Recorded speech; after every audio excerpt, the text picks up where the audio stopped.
Hi, I'm Brady. I'm Peter. I'm Finn. I'm Joanie. I'm Sophia.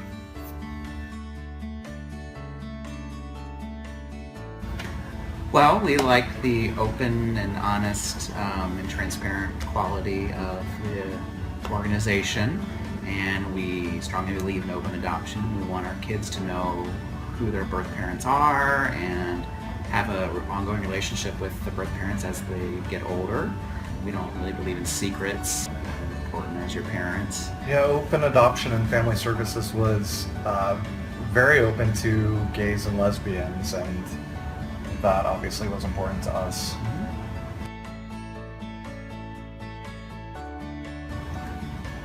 We learned how important it is for everybody involved to have open lines of communication. It helps not only the birth family, but also the children. As they get older, they can go back to their birth family and ask questions and get answers that they need. You know, if we have problems or issues or concerns with Sharene, the birth mom, we can just lay them out there, and she does the same with us. And sometimes they're hard discussions to have, but we've had them and continue to have a really good relationship. We first met Sharene about 4 or 5 months before Finn was born. We had a great first meeting. We just talked and talked and talked and got to know her really well. Well, you talked. Yeah. I couldn't really talk most of it. We were kind of emotional. She was very honest. She told her whole life story basically in that first meeting, and how Finn came to be, and we really appreciated that. And then over the next 4 months, we met with her and talked about the naming the baby and how we wanted him to grow up. We went to her prenatal visits, and they were there at the hospital when Finn was born, which was pretty amazing. We spent about 4 days in the hospital with Sharene and really got to know her and bond with her and our new little family all together. Peter got to cut the cord when Finn was born. It's a happy and sad time too, because obviously we're happy that this new life came to the world, but it was also sad because Sharene did have to say goodbye to Finn at that time, but we also knew that she would always be in his life, so it was kind of a bittersweet occasion. It was scary too because the hospital just let us take home this brand new baby and we had no idea what we were doing.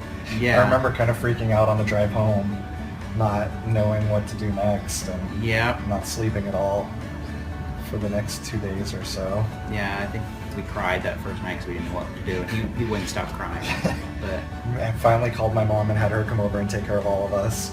And then a few months later, Sharene got married, and I had the honor of giving her away at her wedding too. We had become that close that she really is part of our family now.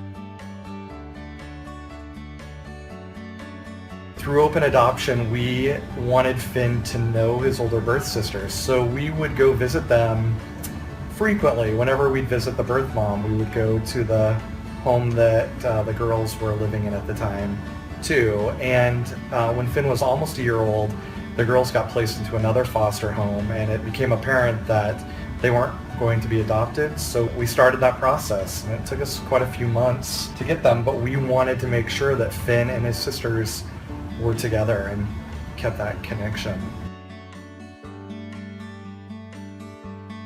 Joan just turned 6 and Sophia was 3.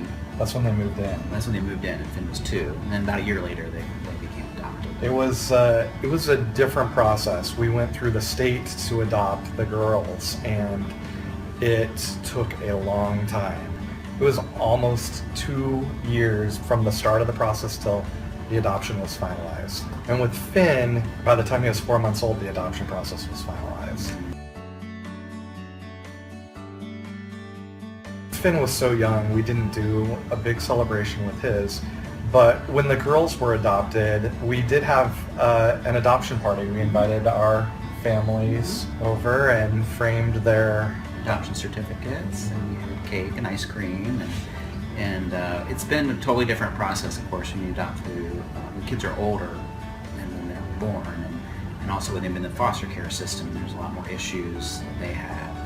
So we've had them in therapy a lot, and it's been a long, difficult struggle, but and will continue to be. But we're still there and we're still a family.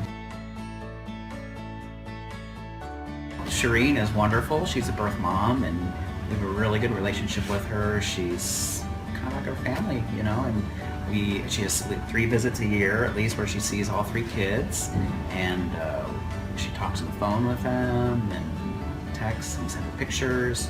It's just very honest and open and loving relationship. If there are issues or concerns, we may be difficult, we bring them up with her, and she does likewise with us.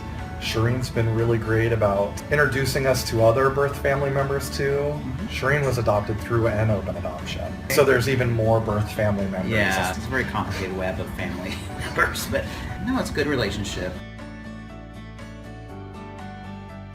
I've heard, Joanie say, this is my birth mom, Sharene. We made life books for the kids, so they understood their path through life, and they understand that she's their birth mom, but she couldn't take care of them, so now other people and we take care of them. Joanie, they refer to her as my birth mommy, Sharene, and my mommy Sharene, that's what I call her. But Sharene's very respectful about us being the parents and us setting the rules and raising them, and I think we both respect each other's boundaries in terms of privacy and raising the kids.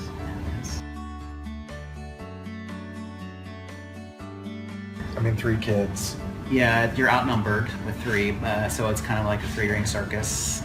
It's always chaos. It's nonstop from the moment they get up to the moment they go to bed. Lots of activity. We're always exploring and running around and energetic and jumping and yelling. We live on a farm, so they explore outside a lot and play with the animals, and we do things together, of course, like any family, vacations and outings and things like that. Joan is very inquisitive and needs to know everything about everything.